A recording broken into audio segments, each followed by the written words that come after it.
The moment Delia Morgan walked into the dusty town of Caldwell, Kansas in the spring of 1878, every man on the main street stopped what he was doing and stared, not because she was beautiful, though she certainly was, but because she was leading a lame horse by its bridle with one hand and carrying a farrier's hammer in the other, and she was cursing fluently in what sounded to the assembled cowboys like at least two different languages they had never heard before.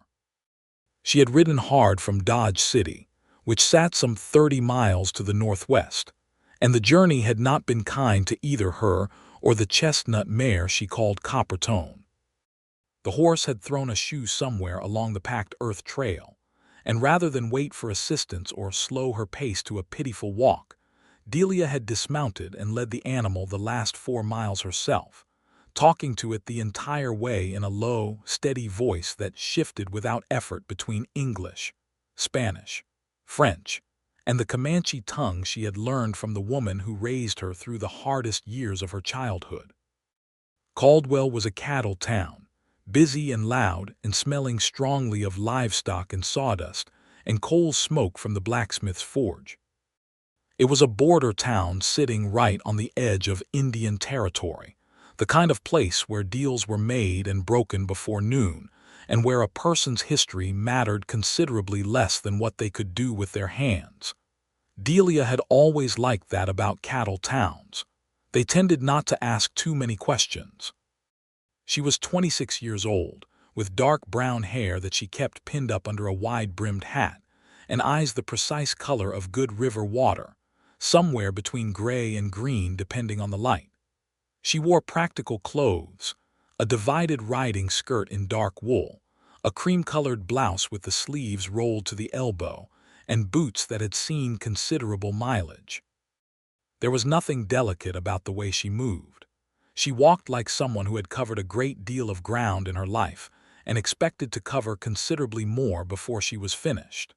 She had come to Caldwell looking for work.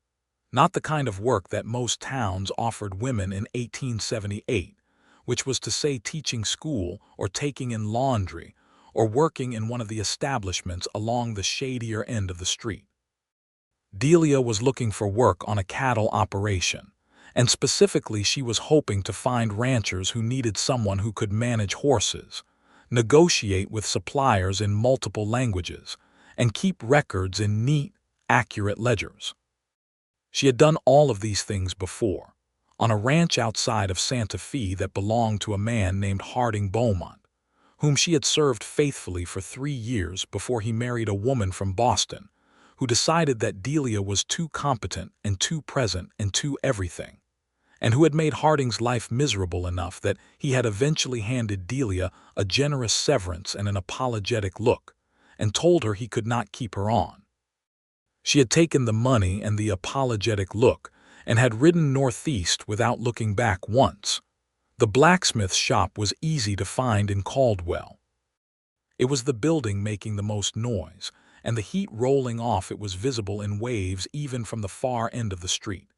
Delia led Coppertone up to the hitching rail outside and called through the open door before stepping into the dim, firelit interior. "I have a mare who needs a shoe reset," she said. "Front left. She has a good hoof, just lost the shoe on the trail." The blacksmith, a heavy-set man named Otto Brower who had come from Bavaria 12 years earlier and had hammered iron in Kansas ever since, looked up from the wheel he was repairing and studied her for a moment. He had an appraising eye, the kind that came from years of judging the quality of materials. "You know your horse's feet," he said, which was the closest Otto generally came to a compliment. "I know my horse," Delia agreed, and she went around to Coppertone's left foreleg and picked it up with practiced ease, cradling the hoof in her palm and showing him the clean break where the nail holes had stayed intact. She did not chip or crack. The shoe just pulled loose. I could have set it myself on the trail if I had had the tools. Otto studied the hoof, then looked at her with something approaching respect. "Ja, clean. I will have it done in 20 minutes. You can tie her at the rail." While Otto worked, Delia stood in the shade of the overhang outside the blacksmith's shop and surveyed the town. Caldwell in the spring of 1878 was in the middle of its cattle season, which meant the streets were busy with cowboys fresh off the Kisham Trail and with the merchants and traders who catered to them. There were at least 3 saloons visible from where she stood, and the sounds coming from all of them suggested that the afternoon was already advanced enough for serious drinking, even though the sun had not yet reached the western hills. It was while she was standing there, watching the town sort itself out around her, that Ralph Walker rode in. She noticed him the way you notice something that moves differently from everything around it. Most of the cowboys coming through Caldwell were loud or hurried or showing off for each other with their horses. Ralph Walker came in quiet. He rode a big gray gelding with an easy, ground-covering walk, and he sat in the saddle the way people sit when riding is as natural to them as breathing. He was lean and broad-shouldered, somewhere in his early 30s, with a sun-darkened face and dark hair that curled slightly at the edges under his hat brim. He wore work clothes without ornamentation, no fancy stitching, no silver conchos, just a plain canvas duster, dark trousers, and boots that were dusty from travel. He tied his horse at the rail 2 spaces down from Coppertone and stepped up onto the boardwalk, and as he passed Delia he touched the brim of his hat and said, "Ma'am," in that easy, automatic way Western men did, and that would have been the end of it except that at that precise moment Otto came out of the shop leading Coppertone and said to Delia, "I watched you pick up that hoof. You have done farrier work before, yes?" "Some," Delia said. "Enough to know when a horse needs a real blacksmith and when I can manage on my own." Ralph Walker, who had been about to push through the door of the adjacent general store, stopped. He turned around slowly, and he looked at Delia with an expression that was not quite surprise and not quite curiosity but something between the two. "You shoe your own horse," he said. "When the situation calls for it," Delia said pleasantly, and she took Coppertone's lead from Otto and ran a hand down the mare's freshly shod leg. The shoe was set perfectly. She gave Otto a nod that acknowledged it. Ralph Walker leaned against the post of the boardwalk overhang and crossed his arms, and he looked at her with a thoughtful expression that she found, despite herself, interesting. Most men who stared at her were doing the kind of staring that required no thinking at all. This man looked like he was genuinely curious. "Are you passing through or looking to stay?" he asked, and the question was direct enough that it might have been rude coming from someone with less of an open expression on his face. "That depends entirely on whether there is work worth staying for," Delia said. He was quiet for a moment, working something over in his mind, and then he said, "What kind of work?" "Horses primarily, records and accounts, translation if the operation does business with Spanish or French speakers. I also have experience managing supply negotiations and coordinating with trail crews." He looked at her for a long moment. "How many languages?" "4," she said. "English, Spanish, French, and Comanche." Something changed in his expression. Not dramatically. He was not a man who let things move across his face like weather. But something shifted, like a door opening just slightly on a dark room. "My name is Ralph Walker," he said. "I run the Walker Creek Ranch about 12 miles east of here.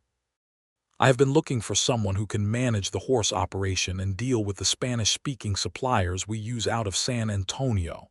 I had a man doing it, but he left in February, and I have been managing badly on my own ever since."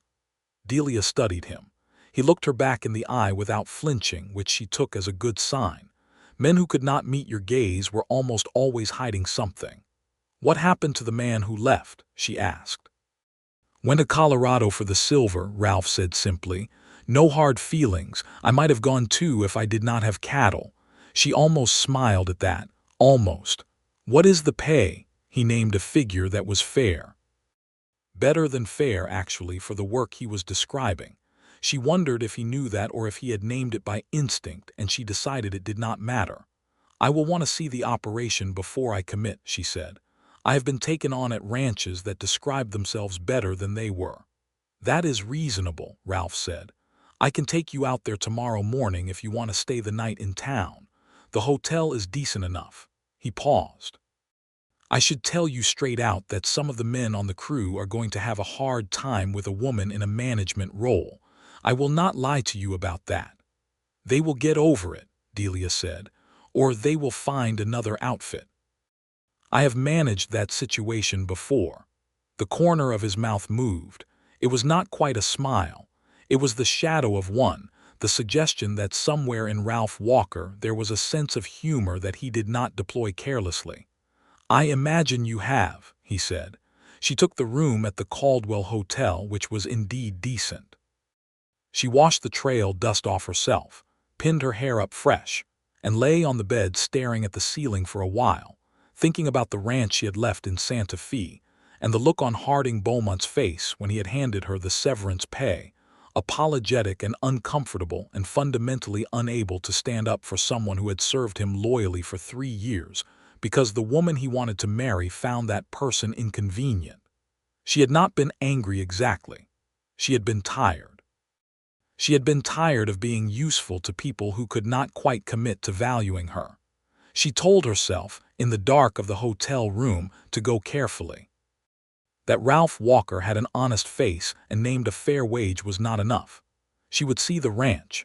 She would assess.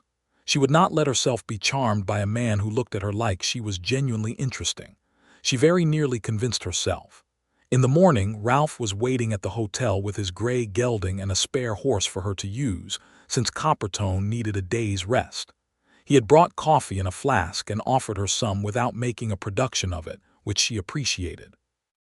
They rode east out of Caldwell as the sun was finishing its climb above the prairie horizon, and Delia settled into the ride and let the landscape calm her the way open country always did. The Kansas prairie in April was something to behold. The grasses were greening, rolling in long, slow waves under a sky so wide and blue it seemed almost impossible, like something painted rather than real. There were wildflowers in the lower places, patches of color against the green, and along the creek bottoms the cottonwoods were coming into leaf, pale and bright as new money. Delia had ridden through a great many kinds of country, from the high desert of New Mexico to the piney hills of East Texas to the flat, relentless expanse of the Llano Estacado, and she found the Kansas plains beautiful in their own particular way, a beauty that was not dramatic but was deep and steady like a good bass note under a song. Ralph did not talk much on the ride, which she appreciated. When he did speak, it was to point out landmarks or to answer questions she asked about the ranch. Walker Creek Ranch, he told her, ran about 4,000 head of longhorns on some 12,000 acres of deeded and leased land. He had started it from scratch 10 years ago with money saved from trail driving and a loan from his father, who had come to Kansas from Missouri in the early 1860s. His father had died 4 years back and left Ralph the land that he had been leasing, which had given the operation its current shape. "You run the whole thing by yourself?" Delia asked. "I have a foreman," Ralph said. "Jim Colton. He has been with me since the beginning. Good man. I have 8 full-time hands and more during roundup." He paused. "I also have a cook named Mrs. Havorson who has been feeding us for 6 years and who runs the house with more authority than I run the ranch, so I want you to know that going in." Delia laughed at that, a real laugh, not the polite kind. "I have no interest in fighting over territory with a good cook." "She is an excellent cook," Ralph said, "and she has very strong opinions about where things belong in the kitchen. I made the mistake of moving the coffee grinder once. I'm still hearing about it." The laugh was still on his face when he looked at her, and it changed him. Without it, he was handsome in a weathered, uncomplicated way. With it, he was something more than that. It was the kind of face that you wanted to see laugh, because it made the whole landscape around it seem warmer. She looked away before he noticed her noticing. Walker Creek Ranch came into view around a long bend in the trail, and her first thought was that it was exactly what it should be. Not grand, not pretentious, not trying to be something it was not. The house was a solid 2-story frame structure with a wide porch on 3 sides, painted white a few years ago and not quite needing painting again. There were 2 barns, one large and one medium, and a series of corrals that were well built and well maintained. The bunkhouse sat off to the east side, and there was a garden plot behind the main house that showed signs of recent planting. But what she looked at longest was the horses. There were 11 horses in the near corral, a mix of working stock in varying condition, and she could tell from the fence line that there were more in the far pasture beyond the larger barn. She slid off the borrowed horse without waiting to be helped and walked straight to the corral fence, and she went down the line of horses the way she always did, looking at legs and hooves and eyes and coats, getting a picture of the overall health of the operation. Ralph stood behind her and let her look without comment. She respected that. 2 of the horses had feet that needed attention. One had a rough coat that suggested nutritional deficiency. But the rest were in decent to good condition, and the overall standard was better than she had seen on ranches twice the size. "Who has been managing the horses since your man left in February?" she asked without turning around. "I have been doing my best," Ralph said, "which is to say I have been doing it badly. I know cattle. I know them like I know my own name. Horses are another study." She turned around and looked at him. He was standing with his hands in his jacket pockets, watching her with that careful, honest expression, and he did not look defensive about admitting what he did not know, which told her something important about him. "The bay with the white sock on her left hind," Delia said, "needs her feet trimmed, and the rough one should have his feed supplemented with something richer. The rest are acceptable. Can you do the trimming yourself?" "Yes," she said simply. He looked at her for a long moment, and then he said, not quite to her but not quite to himself either, "I cannot imagine why anyone let you go." She felt the words land somewhere in her chest and stayed very still for a moment, making sure her expression did not shift. "The previous ranch owner's wife did not want me around," she said, giving him the plain truth because she had decided he was someone who could handle plain truth. He frowned, not with judgment but with a kind of slow, genuine puzzlement, as if the idea was something he genuinely could not make sense of. "Because of the work you can do. Because of the same reason men have problems with it," she said. It made her feel that she ought to be able to do it too, and she could not, and it was easier to remove me than to sit with that feeling. Ralph was quiet for a moment. "That seems like a tremendous waste," he said. "I thought so too," Delia said. She took the job. Her first week at Walker Creek Ranch was a study in calibration. She spent the first day simply observing, moving through the operation without trying to change anything, watching how the men worked and listening to how they talked and noting where the inefficiencies lived. There were several. Jim Colton, the foreman, was a solid, competent man in his late 30s who had no great objection to her being there, but who watched her with a careful wariness that she recognized as professional caution rather than hostility, which she could work with. The ranch hands were a mixed group. 2 of them, brothers named Pete and Danny Greer, were straightforwardly hostile in the way that young men with narrow views could be, doing small things like not answering when she addressed them directly or leaving tasks half done and pretending they had not understood her instructions.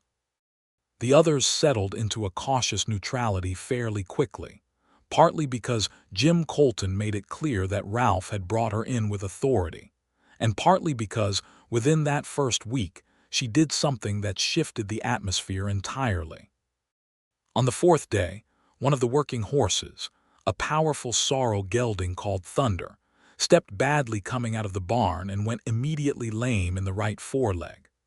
The men gathered around with the specific helpless anxiety that horse trouble always produces in working cowboys, because a lame horse in 1878 was a serious problem, and no one quite knew what to do. Delia walked through the group without ceremony, crouched beside the horse, ran her hands down the leg with a practiced touch, and found the problem within 2 minutes.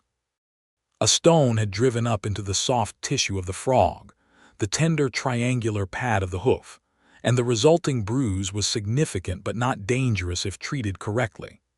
She called for clean water and a poultice kit, which she had brought in her supplies, and she spent the next hour cleaning and treating the hoof with the focused, unhurried skill of someone who had done this many times before. She spoke to the horse the whole time in a low, even voice that shifted between English and Spanish without her noticing she was doing it.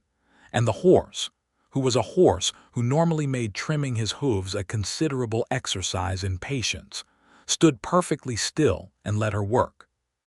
The hands watched in silence.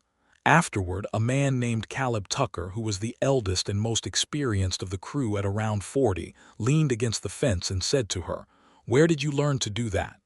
"My mother's people," Delia said, "and a good deal of practice after." She did not explain further, and Caleb did not press, but from that day forward the tone in the yard changed. Men who had been watching her sideways started watching her with something closer to interest, and the two Greer brothers, who had apparently decided that lameness in horses was something she had some kind of personal blame for, gradually retreated into a sullen but functional compliance that she considered good enough. Ralph watched all of this from a careful distance. He gave her room to establish herself without undercutting her, and he did not interfere when the friction with the Greer brothers was at its most obvious, though she noticed that he spoke to Jim Colton privately after the worst of it, and that the Greer brothers were assigned to fence riding the following week, which kept them far from the main yard. She did not ask him about it. She simply noted it.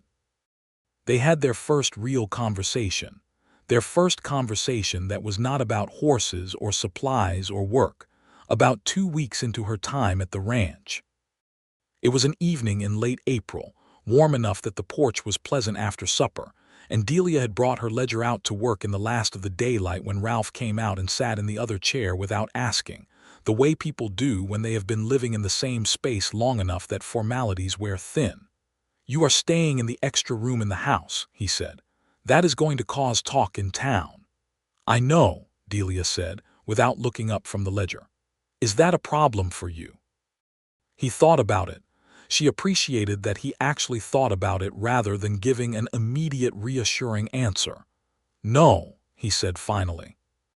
"You have your space and I have mine, and Mrs. Havorson is there as well, and anyone who wants to make something of it is welcome to do so as long as they do it somewhere I cannot hear them." She looked up at him then. In the evening light he had that quality that some people have, a kind of settled stillness, as if he had found the exact right temperature and intended to remain there. "What about you personally?" she said. He met her eyes. "What about me personally? Does it bother you?"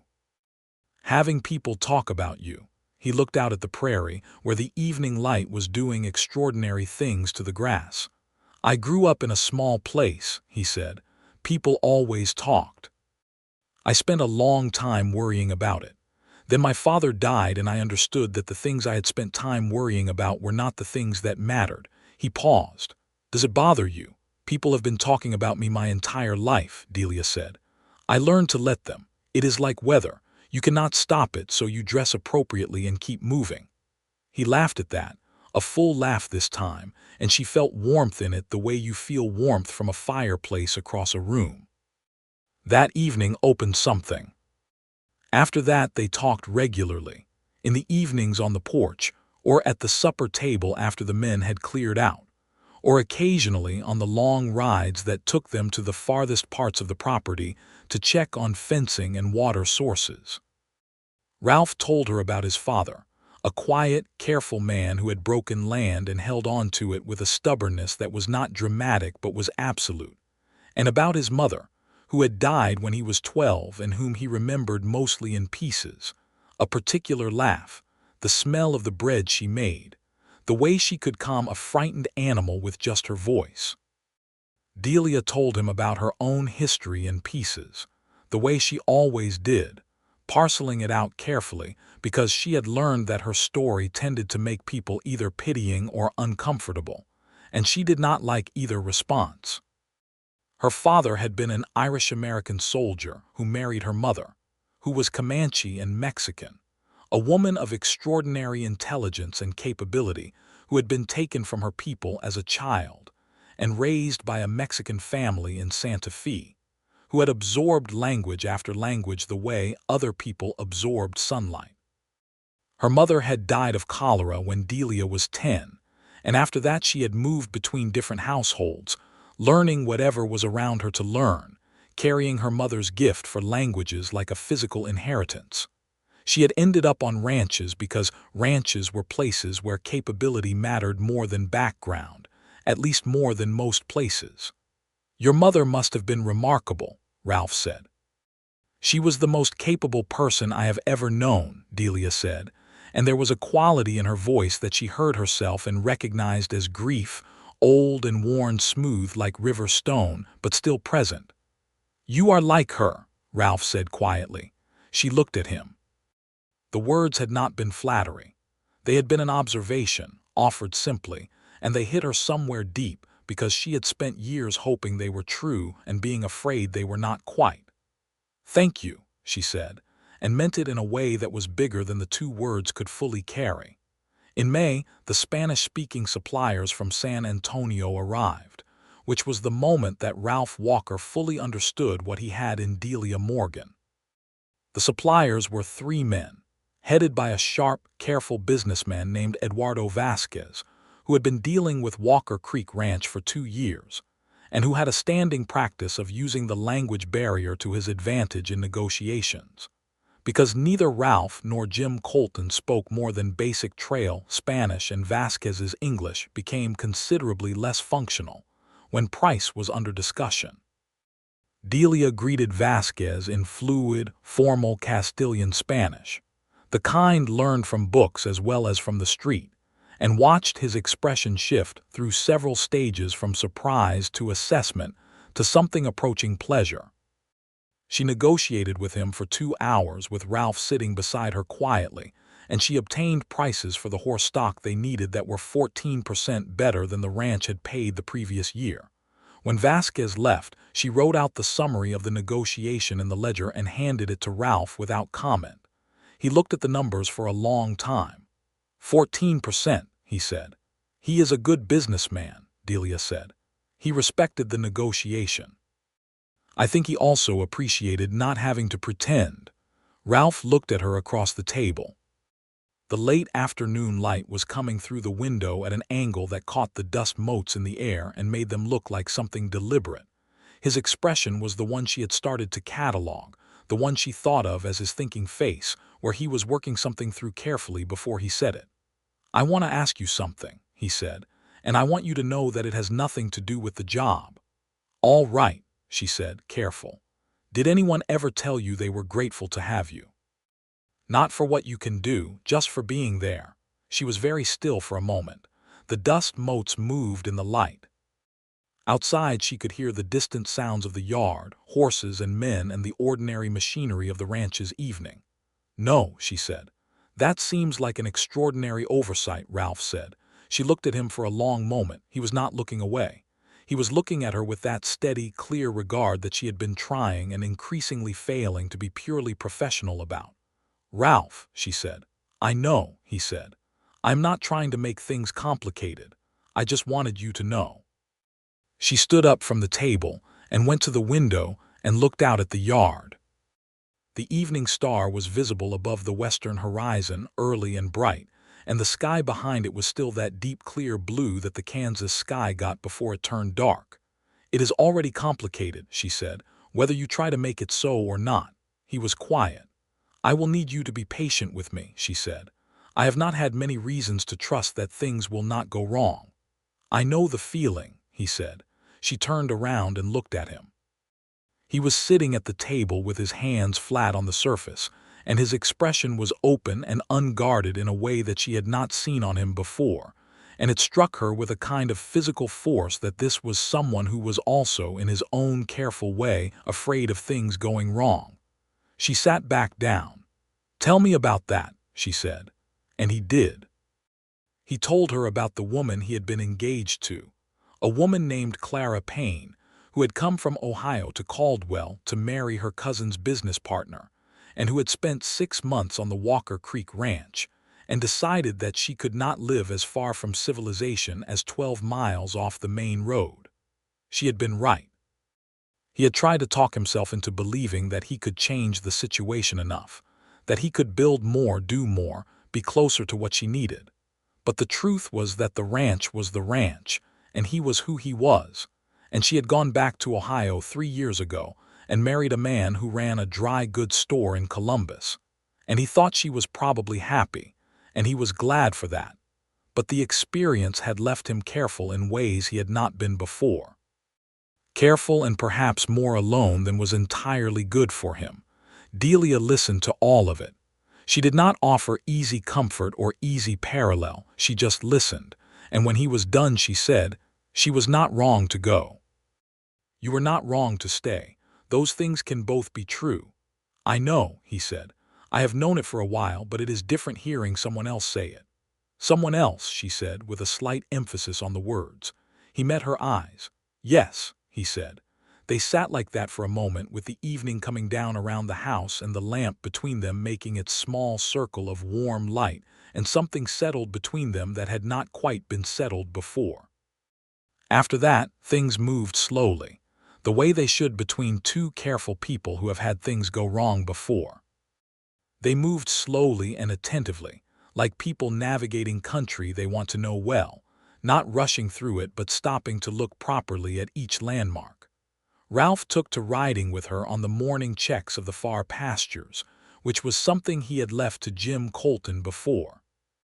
Delia learned the land the way she learned everything, thoroughly and with genuine interest. And she asked questions about the grass management and the water sources and the seasonal patterns that impressed even the tight-lipped Caleb Tucker, who had been watching the land for 15 years and had opinions about it that he rarely got to share with anyone who could follow the thread. She also, in June, had a situation with the Comanche language that neither she nor Ralph had anticipated. A small group of Comanche people came to the ranch one afternoon, 3 men and a woman, riding in on good horses and stopping a respectful distance from the main yard. They were not hostile. They were looking for water, and it became clear, for information about the direction of a particular creek that had changed course since the last time they had passed through this country. The hands gathered at a nervous distance, because the years of conflict between settlers and the Comanche people in Kansas and Texas had left a residue of fear and suspicion on both sides that was not easily dispersed, even in 1878, even with the worst of the violence largely past. Delia walked out to meet them. She spoke to the older of the 3 men in Comanche, haltingly at first because it had been some years since she had used the language with any regularity, but then with increasing confidence as the words came back to her. The man's name was Tosa, and his expression when he realized she spoke his language shifted from the carefully neutral expression that indigenous people had learned to wear around settler homesteads to something more alive, and she thought, more tired. He had been carrying the neutral expression for so long, she could see, that laying it down for even a moment produced a visible kind of relief. She told him about the creek, which had indeed shifted west 2 seasons ago after a particularly heavy spring. She gave him water from the ranch's well, and she sent one of the hands for food, which Mrs. Havorson provided with a generosity that Delia made a note to thank her for later.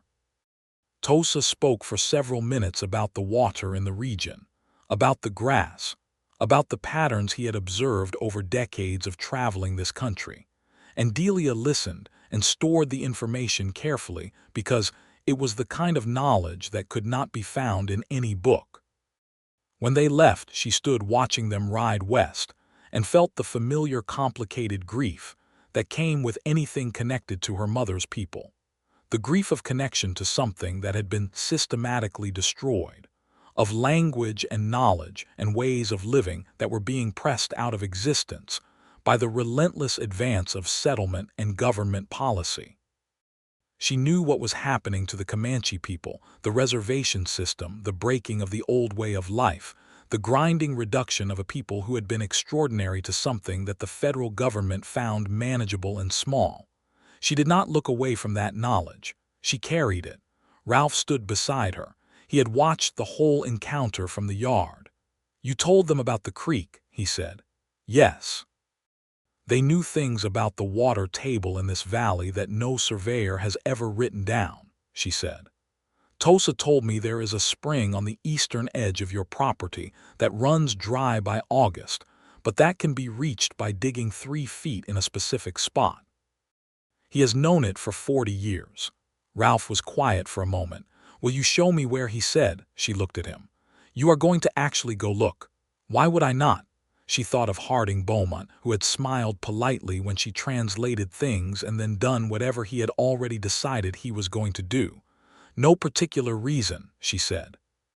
They rode out to the eastern edge of the property the following morning, and they dug in the spot that Tosa had described, and they found water at almost exactly the depth he had said.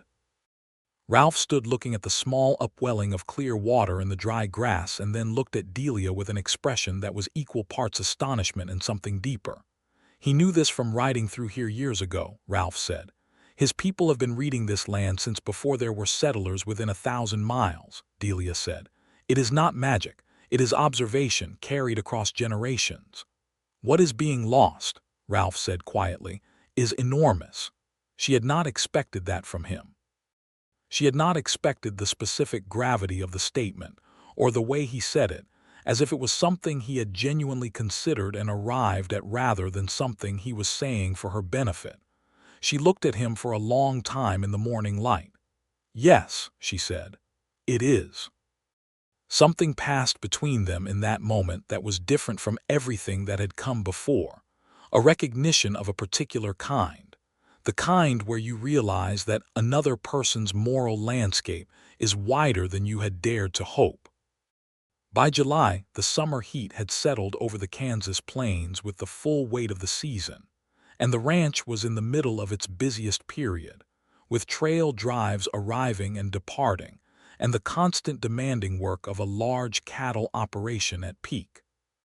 Delia was managing the horse side of things with a thoroughness that had Jim Colton telling Ralph, in one of their evening conversations that Delia was not supposed to hear, but did anyway through the thin wall of the ranch house, that she was the best horse person he had seen in 20 years, and that the operation was running better than it had since before Ralph's father died. She sat with that for a while, in the privacy of her own thoughts, and felt something in her chest that was not quite pride but was in the vicinity of it. It was the feeling of being exactly where your capabilities could be fully used, and of knowing it. She was also, despite every intention to the contrary, falling in love with Ralph Walker. She recognized the symptoms with the clinical detachment of someone who had seen them before in herself and in others, the heightened awareness of his movements in a room, the way her attention tracked to whatever he was doing even when she was occupied with something else, the way certain things he said stayed in her mind and turned themselves over all day. She recognized the symptoms and spent a week trying to decide what to do about them. The deciding was interrupted by an incident that forced the issue in a way that was, she would think later, entirely typical of the way things worked in the Wild West, where life did not leave you much time to sit carefully with your own feelings before requiring you to act on them. In the second week of July, a horse buyer from Wichita named Garrett Moss arrived at the ranch with 2 riders and a very smooth manner, and an interest in purchasing several of Walker Creek Ranch's better horses at what he described as excellent prices. He was, Delia determined within about 10 minutes of his arrival, a man who made his living by being personable enough that people did not look too carefully at the terms of what he was proposing. The prices he named were not excellent. They were below market, and the contract he presented, which he offered to Ralph with a casual air that suggested reading it carefully was unnecessary, contained a clause that would have given Moss the right of first refusal on any horses sold from the ranch for the following 5 years at fixed prices that did not account for inflation. Ralph was about to sign it. He was a man who dealt honestly with people, and therefore extended honest dealing to them, which was an admirable quality that occasionally needed a counterbalance. Delia took the contract from the table and read it in full while Moss watched her with an expression that moved from polite to sharp to something that might have been calculation. "There is a clause here, on the 3rd page, that constitutes a 5-year price lock on all horse sales," she said to Ralph in a conversational tone. at the current proposed rates, which are already below market by approximately 12%.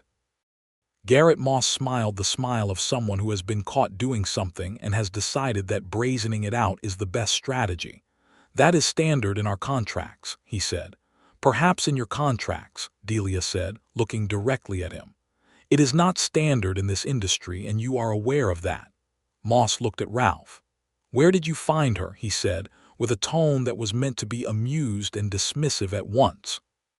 Ralph looked at Moss with an expression that was very still and very clear. She found me, he said, and I would suggest addressing your objections to her, since she has read the contract and I have not. Moss tried to negotiate. Delia did not move from her position on the key points, and she was pleasant about it in the exact infuriating way of someone who does not need to be unpleasant to hold a line. Eventually, Moss accepted terms that were fair to both parties, signed a straightforward purchase agreement for 3 horses at a reasonable price, and left the yard with a cordiality that did not reach his eyes. When the dust of his departure had settled, Ralph walked over to where Delia was standing by the corral fence and stood beside her for a moment without saying anything. Then he said, "I would have signed that." "I know," she said. "You were not supposed to be reading business contracts." "That is above what I hired you to do." She looked at him. "Do you want me to stop reading business contracts?" He looked back at her. The late afternoon sun was full on his face, and there was something in his expression that had moved past careful for the first time since she had known him. "No," he said very quietly. "I want to never stop having you read them." She felt the sentence in the specific place in her chest where the other things he had said had landed, the sentence about why anyone had let her go, the sentence about being glad she was there. "Ralph," she said. "I know I said I would be patient," he said. "I am trying to be." "I know you are," she said. She turned to face him, and he was already turned to face her, and the distance between them was the kind of distance that had a particular quality, the kind that is charged rather than empty. "I came to this ranch to work," she said. "You have done that," he said. "And I have been trying to be sensible about the other thing," she said. "The other thing," he repeated with the shadow of that smile. "Do not be entertained at my expense," she said, but she was not truly objecting. He reached out and very gently took her hand. "The way you take something that you are not sure yet is yours to hold." His hand was rough from work and warm from the sun, and he held hers carefully, as if it was something worth being careful about. "I have been thinking," he said, "for several weeks now, about what I would say when I had the chance to say it. I have had any number of opportunities, and I have talked myself out of most of them." "What did you decide to say?" she asked. He was quiet for a moment, working up to it with the kind of honesty that cannot be hurried. "I decided to say that you are the most capable and interesting and genuine person I have encountered in my life, and that the thought of you eventually deciding that Caldwell or some other town has more to offer you than this ranch, and leaving, is something I find genuinely difficult to think about." She looked at their hands, held together in the warm July light. "I have been looking for a place where I am enough," she said. "Not too much and not too little, just enough." "You are not too much for this place," he said with quiet certainty. "You fit it exactly. You fit it better than I do." She laughed softly, and the laugh shifted something in both of them. And when she looked up at him, the distance between them had become something different, and he kissed her very carefully. The way you do something important for the first time, with full attention. It was a good kiss, warm and unhurried, and when it ended she rested her forehead against his shoulder for a moment and felt, for the first time in a very long while, something that was not complicated. The rest of the summer unfolded in the way that things unfold when two people have decided to be honest with each other, and have agreed to do so in the particular setting of a working ranch in Kansas in 1878.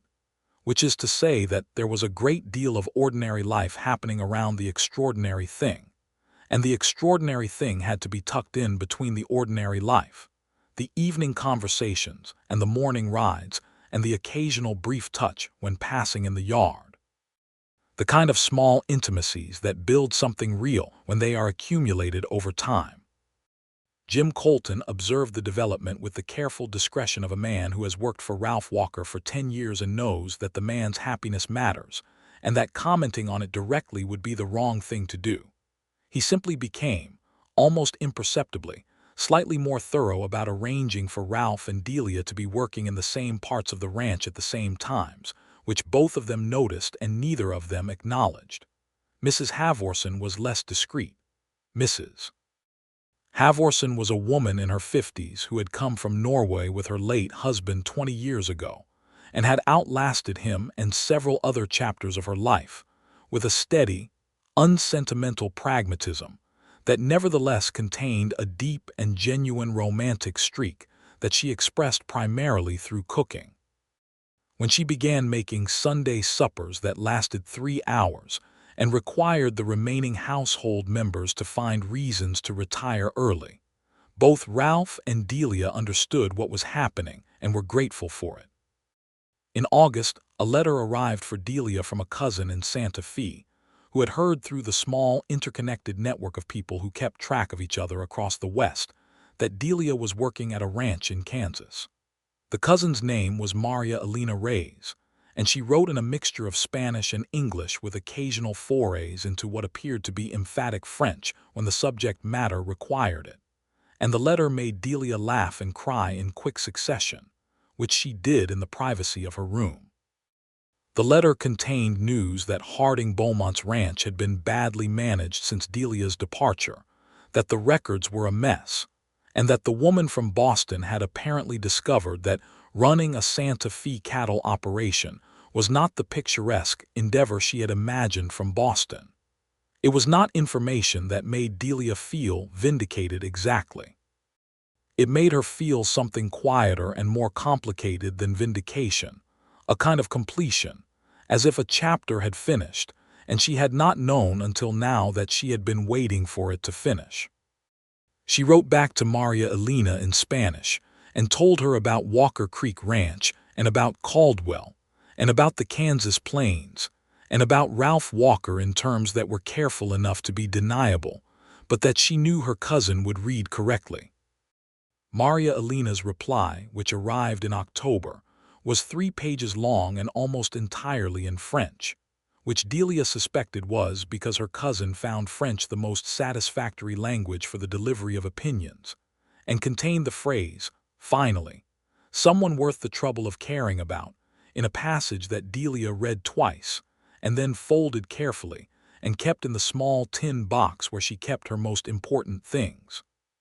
September arrived, and with it the early signs of autumn on the Kansas plain, the grasses beginning their turn from green to gold, the mornings developing a particular crisp quality that made the air feel like something new had started.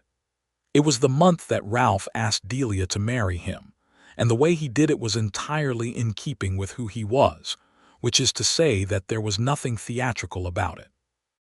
They were riding along the western fence line on an afternoon that was making the most of the September light, everything golden and long-shadowed, and Ralph stopped his horse on a small rise that gave a view of the full sweep of the ranch property, and sat looking at it for a moment.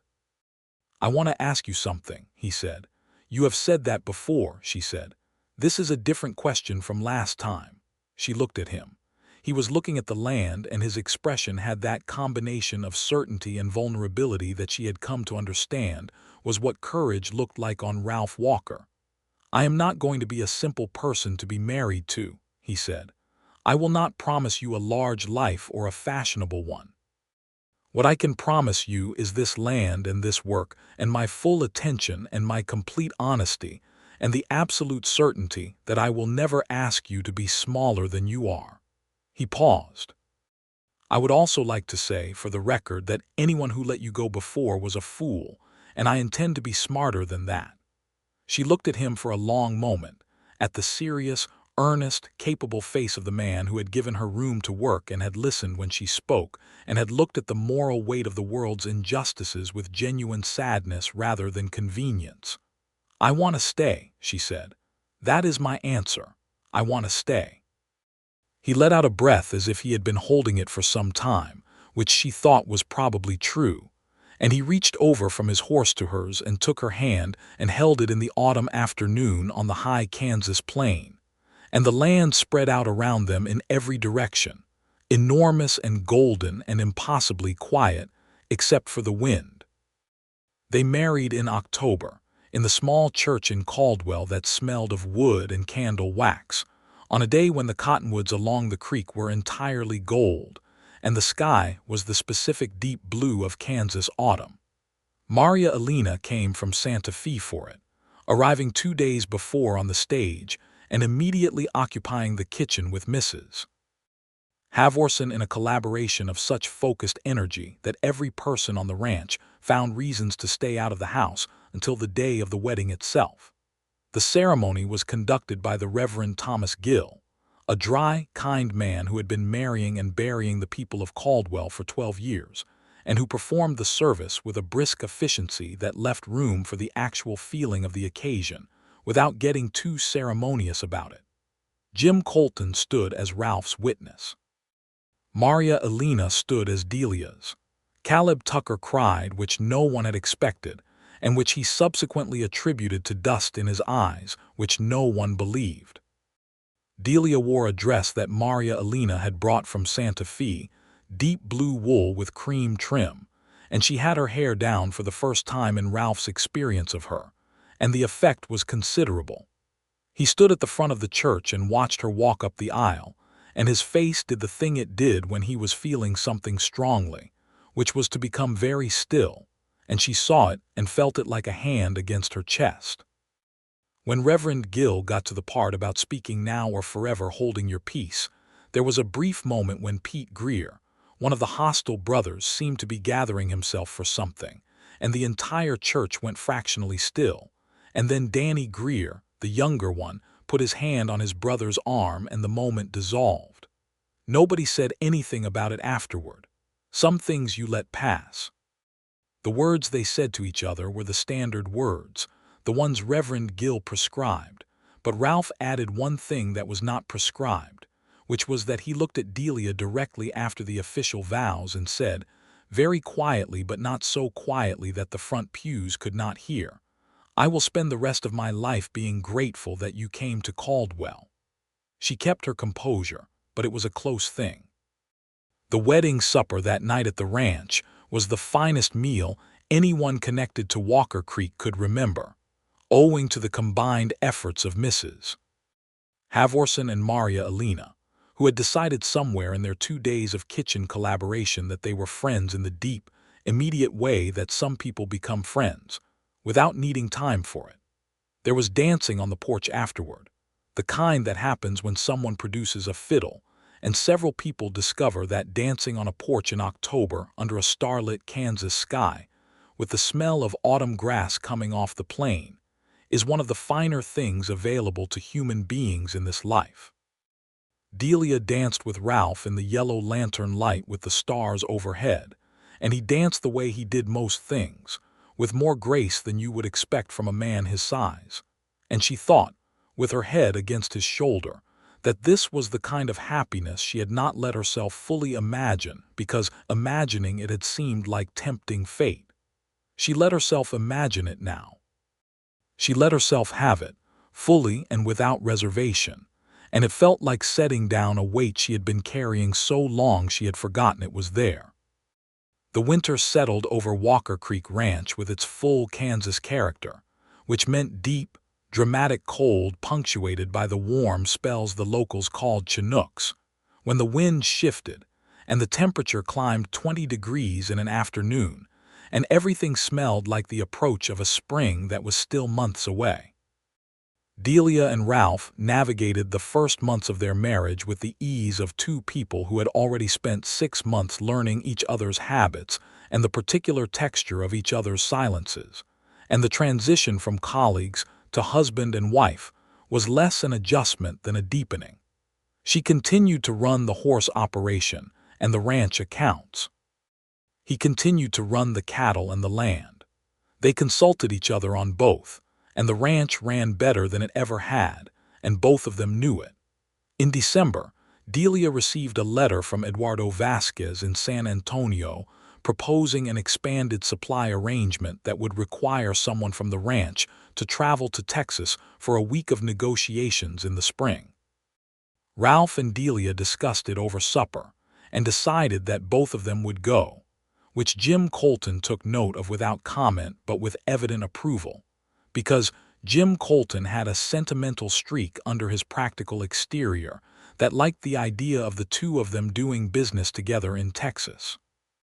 The San Antonio trip happened in March of 1879, their first long journey as a married couple, and it was one of those experiences that shows you things about people you did not quite know before. San Antonio in the spring was a different world from the Kansas plains, warm and fragrant and old in the way of a place that had been a settlement for a long time, with the Spanish colonial architecture, and the missions and the river, and the particular layered culture of a place where Spanish, Mexican, Anglo, and indigenous histories had been grinding against each other for generations. Delia moved through it with ease, her Spanish fitting the city's register perfectly, and Ralph watched her with the specific delight of a man who has discovered that the person he loves is even more interesting than he realized. She negotiated with Vasquez and two of his associates across 3 days of meetings, and she managed the social dimensions of the business with a fluency that Ralph, who was excellent at the practical work of ranching but not a natural in formal social settings, found genuinely impressive. On the last evening in San Antonio, he took her to supper at a restaurant near the river where the food was excellent and the courtyard was lit with lanterns, and the sound of a guitar came from somewhere in the warm dark, and he looked at her across the table and said, "I have been trying to think of the right words for something." "That is usually a sign that you should just say it," she said. "I am aware," he said. "I am working up to it." She waited. "I think," he said, "that you are the bravest person I know, not because you can do difficult things, though you can, but because you kept moving and kept being yourself through everything that could have made you smaller or more careful or more closed, and you did not let it." She looked at him in the lantern light, and the sound of the guitar came and went on the warm air. "You are not so bad at being yourself either," she said.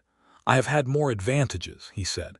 "It costs you more to be who you are." She thought about that. "It used to," she said. "Less so now." He understood what she was saying. He reached across the table and took her hand and held it in the lantern light in San Antonio in March of 1879, and the guitar played something slow and intricate in the warm dark. And she felt that thing again, the thing she had felt on the rise above the ranch and in the church in Caldwell, and in the October lantern light on the porch, the feeling of being exactly where she was supposed to be.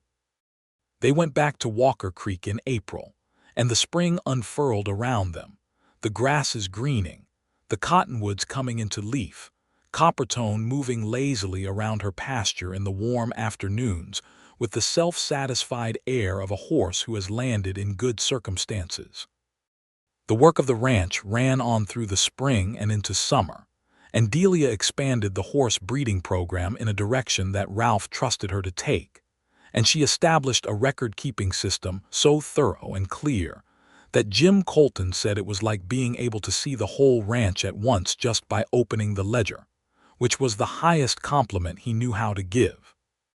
Eduardo Vasquez visited again in May, this time with his wife and daughter, and the visit turned into a 3-day combination of business and social occasion that Delia managed with the particular skill of someone who speaks the language in every dimension of the word.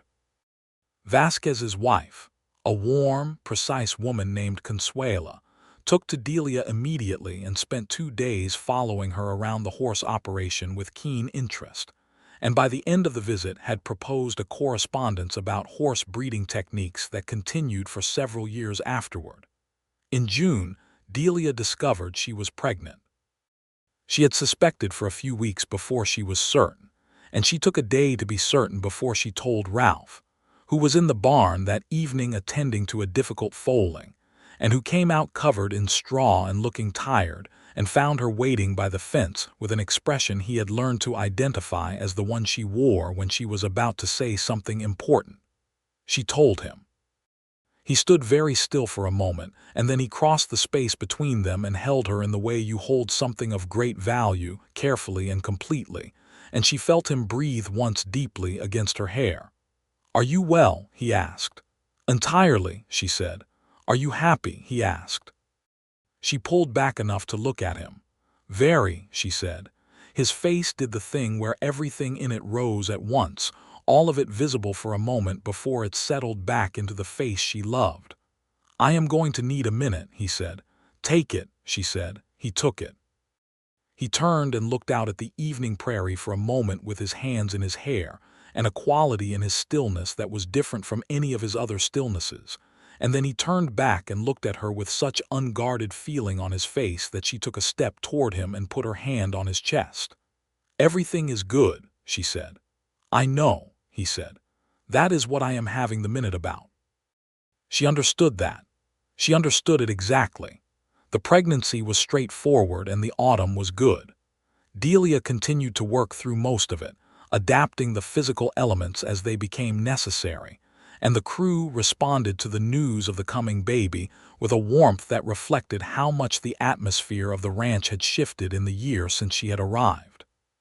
Caleb Tucker, who had cried at the wedding, now produced a carved wooden horse that he had been working on since he heard the news, and he presented it with the gruff self-consciousness of a man who does not typically admit to making carved toys and has decided that this is a special occasion. Even Pete Greer, who had been the most resistant to Delia's presence on the ranch, and who had never quite warmed to her the way the others had, brought her a jar of his mother's preserved peaches from his supply in the bunkhouse, and set them on the porch without explanation, which she accepted without explanation, and which both of them understood was a kind of peace. The baby came in February of 1880, in the deep cold of the Kansas winter, and he was a boy. They named him Thomas, for Ralph's father and for the river that ran along the east edge of the property, the Thomas branch of Walker Creek. He arrived in the small hours of a February morning, healthy and loud, and Ralph sat beside the bed afterward with his son in his arms, and the expression on his face was one that Delia knew she would carry for the rest of her life in the specific place where the most important memories live. "He has your eyes," Ralph said.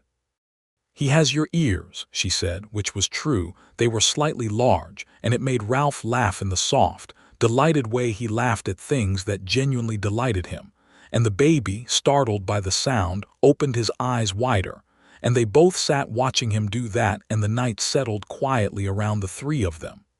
Mrs. Halvorsen came in the morning and said things in Norwegian that were clearly expressions of profound approval, and then took over the practical management of the household, with an authority that extended even over Delia during her recovery, which Delia accepted with better grace than she typically accepted being managed, because Mrs. Halvorsen's management came from love and was very competent. Maria Elena arrived from Santa Fe 2 weeks later on the stage, bearing gifts and opinions in 4 languages, and she held her cousin's son and looked at Delia over his head with the expression of someone who has been right about something important and is taking a moment to appreciate it. "You are happy," Maria Elena said in Spanish with the precise intonation of a statement rather than a question. "Yes," Delia said in the same language. "Good," said Maria Elena, and then in French because she found French most satisfying for declarations. "It is exactly what you deserved and it took you long enough." Delia laughed. "You are staying for a month," she said. "At least," said Maria Elena. The spring of 1880 brought new growth to Walker Creek Ranch in every sense. Thomas grew with the remarkable speed of young things in good conditions, and the ranch grew too, the horse breeding program producing its first strong results. 6 foals from the lines Delia had developed whose quality was immediately apparent to anyone with eyes, and the accounts growing with them, the numbers in the ledger moving in the directions that Ralph and Delia had planned for when they had sat across from each other at the kitchen table on winter evenings, talking through the operation with 2 good minds and 1 combined commitment. Jim Colton observed all of this with his particular brand of silent approval. He was a man who measured the health of a thing by whether it was growing stronger, and by that measure Walker Creek Ranch in the spring of 1880 was the healthiest it had been in its history. He said so to Ralph once, on a morning ride, in approximately 4 words, which was verbose for Jim Colton, and Ralph received it as the significant statement it was. In June, Vasquez sent word that a buyer in Mexico City was interested in the Walker Creek horse bloodlines and wanted to establish a purchasing arrangement. It was the kind of opportunity that transformed an operation, and Delia spent 3 weeks writing correspondence in Spanish and working through the terms with the focused attention she brought to everything. And Ralph read every letter before she sent it and made his observations and trusted her to manage it. And the arrangement was established that summer with terms that were both generous and sustainable. The summer stretched long and golden over the Kansas plains. Thomas learned to sit up, and then to pull himself upright on the fence rails of the corral, watching the horses with eyes that had indeed taken after his mother's color, that gray-green of good river water, and with a focused attention that looked remarkably like both of his parents at once. Ralph watched his son watch the horses and felt something that he could not fully articulate, something that had to do with continuity, with the land and the work and the people passing forward through time, each generation carrying what the one before it had built. He thought about his father, who had broken the land and held it, and about Delia's mother, who had carried her extraordinary mind and her multiple languages and her gift for understanding living things through the particular hardship of her own life, and had passed it to the daughter who now stood at the fence of Walker Creek Ranch in the summer of 1880, speaking softly to a 3-year-old colt in Spanish, her son on her hip listening. He walked over and stood beside them. Delia was explaining the difference between the way the colt held his right and left hindquarters to Thomas, who was probably too young to follow the analysis, but who was listening with evident attention nonetheless. "Will he understand it?" Ralph asked, meaning the colt. "He is already adjusting his weight," Delia said, without turning around, because she had heard Ralph's footstep approach in the way you learn to hear the steps of someone you love. "He understands." "I meant Thomas," Ralph said. "So did I," Delia said, and she looked at Ralph over her son's head with those river water eyes, and the smile on her face was one of the ones he kept in the specific collection of things he considered his greatest good fortune, the open and uncalculated ones, the ones that came when she forgot to be careful. He put his arm around her, and she leaned into him, and Thomas reached out one imperious fist and grabbed a section of his father's shirt and held on, and the colt moved in the corral dust in the summer light, and the Kansas plains went out in every direction, enormous and alive and ongoing. The autumn brought the second round of the Vasquez suppliers and a successful conclusion of the Mexico City arrangement, and with it, a financial improvement to the ranch that meant Ralph could do some of the repairs and expansions he had been deferring, including a new section on the larger barn and improvements to the bunkhouse that the hands received with the particular grateful restraint of men who consider comfort somewhat suspect, but appreciate it nonetheless. It also brought a conversation that Delia and Ralph had been having in pieces for months, about the question of whether what they had built was something that other ranches could learn from, whether the horse breeding program and the record-keeping methods and the approach to supplier relationships could be shared in some more formal way. There was an agricultural organization forming in Caldwell that was attempting to establish a network of knowledge sharing among the ranching operations in the region, and they asked Ralph if he would present at their first meeting in November. He said he would, and then he asked Delia if she would present with him, specifically on the horse breeding and the supplier relationships. She looked at him for a moment. "You know what people will say," she said. "They will say it anyway," he said. "That has always been true, and the work is yours as much as it is mine, more in those areas." She thought about her mother, who had known things that were not valued because of who she was. She thought about the years of being useful to people who could not fully commit to acknowledging it, "Yes," she said, "I will present with you."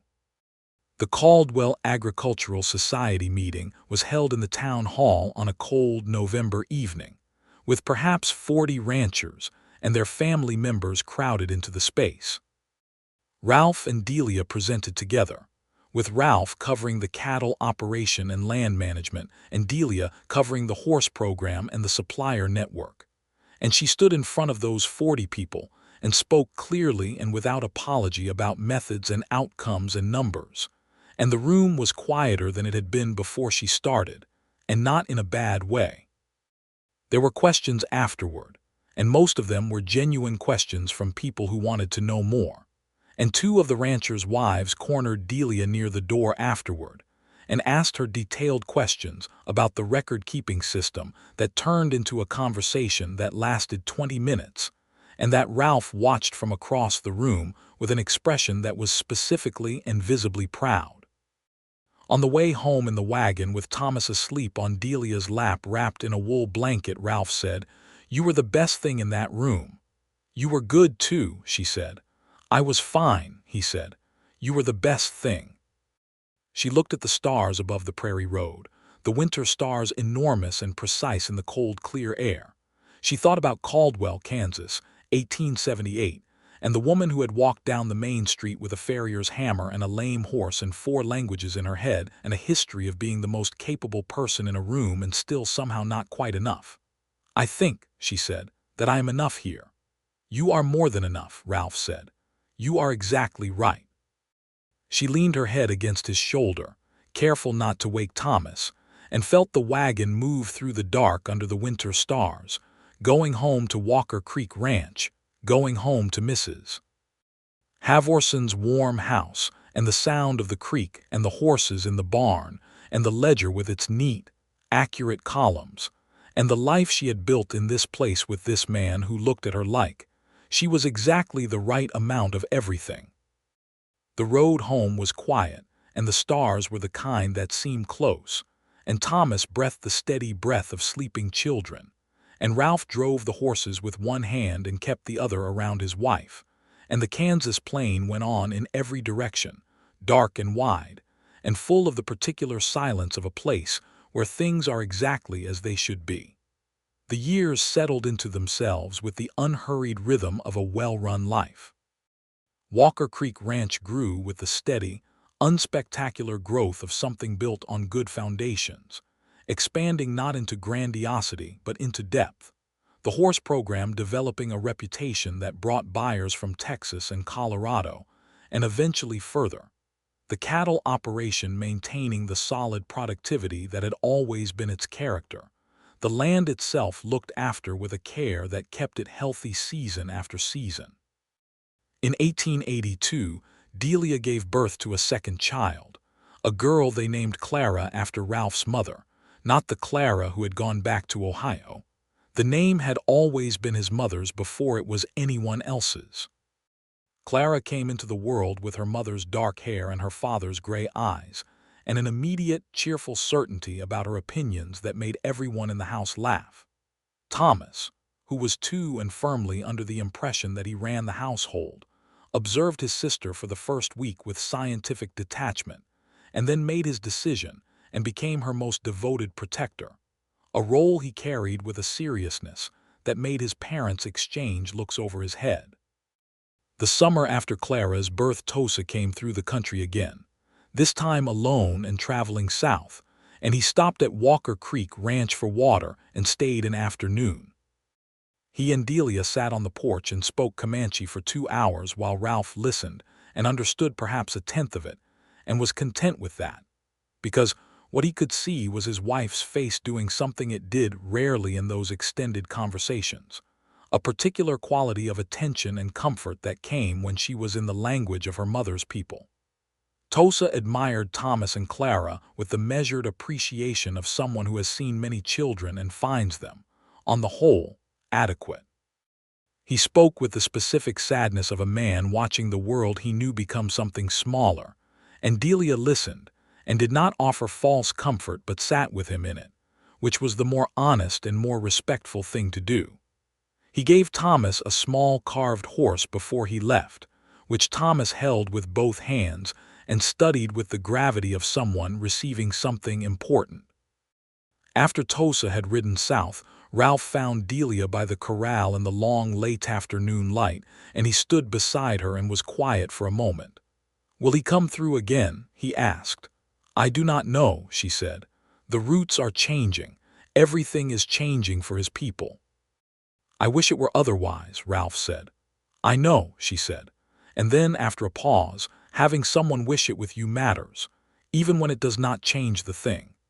He put his hand on her back, steady and warm, and she leaned into it slightly, and they stood watching the horses in the late light, which moved and shifted as the afternoon went on, and said nothing else for a while because nothing else needed to be said.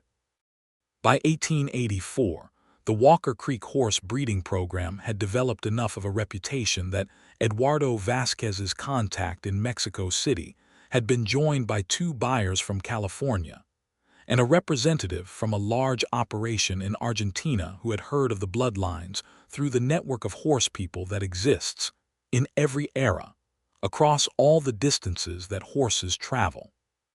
Delia managed these relationships in 3 of her 4 languages, with occasional notes drafted in Comanche for her own record-keeping, which she had decided was a reasonable use of the language, given that she was one of the few people in the region who could write it at all. The Mexico City buyer, a man named Don Rodrigo Alcantara, visited in person in the spring of that year, a patrician and precise man who had expected, based on the correspondence, to be meeting with a male ranch manager, and who encountered Delia Morgan Walker in the yard with a newly shod horse and a ledger under her arm. His expression moved through several stages before it arrived at a genuine courtesy that she met with equal courtesy, and by the end of the first day of negotiations, he had told his assistant, in Spanish he did not realize she was still within earshot of, that he had not conducted business with anyone so precise in his life. She did not tell him she had heard it. She let it be an honest opinion rather than a performance, which made it more valuable. Ralph was present for the 3 days of negotiations with Alcantara, and he watched Delia work with the specific quality of attention that had characterized him from the beginning, the honest, open attention of someone who is genuinely interested in what they are seeing. On the last evening he told Alcantara at supper that if the arrangement worked as planned, Walker Creek would be able to increase the supply by 30% within 2 years, and Alcantara looked at Ralph and then at Delia and said, in the careful English he reserved for formal statements, "Mr. Walker, your ranch is remarkable. But I think you understand that it is remarkable primarily because of the person beside you." Ralph looked at Delia. She was looking at her wine glass with the expression she wore when she was not going to let something show, the careful one.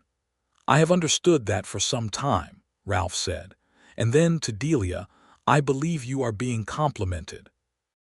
"I heard him," she said, and she looked up, and her eyes were bright, and she lifted her glass slightly toward Alcantara in acknowledgement, and the lamplight caught it.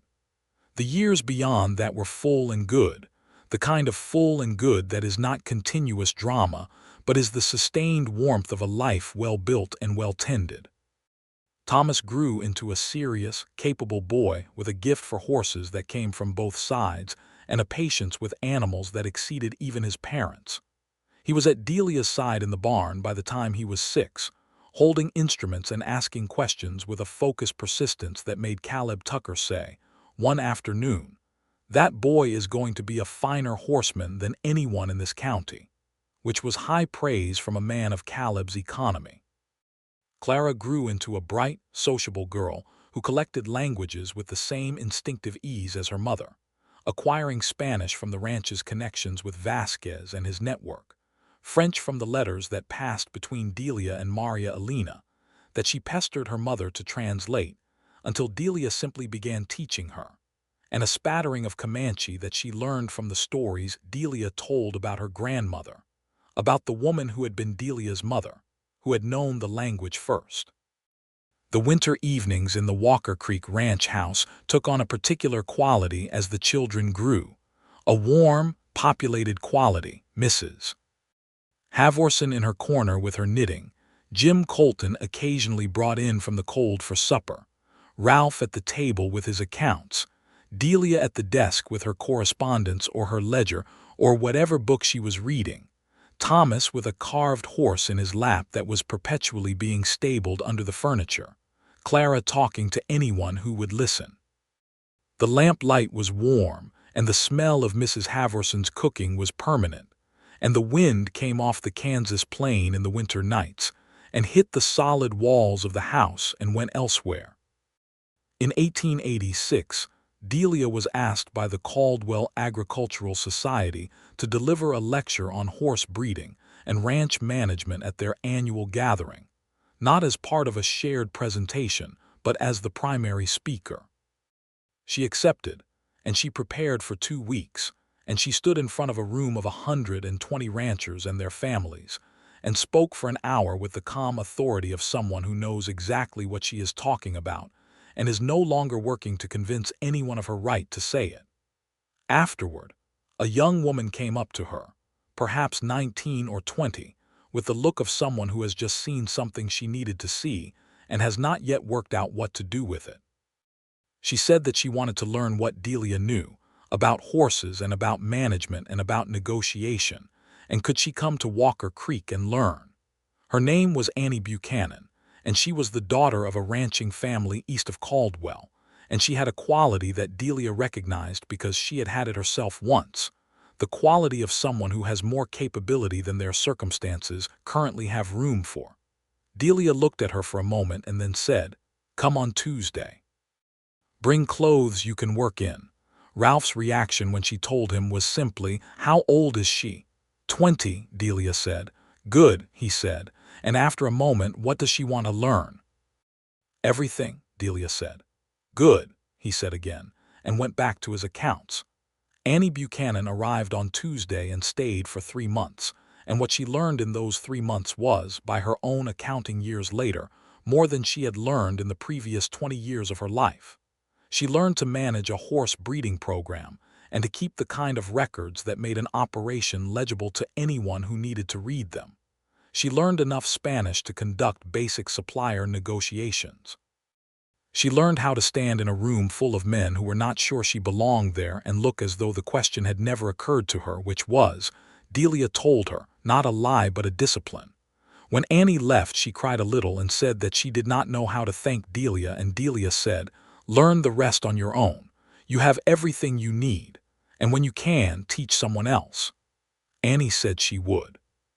By 1888, Walker Creek Ranch was one of the most respected operations in the region, known for the quality of its horse stock, the reliability of its business arrangements, and the unusual thoroughness of its management.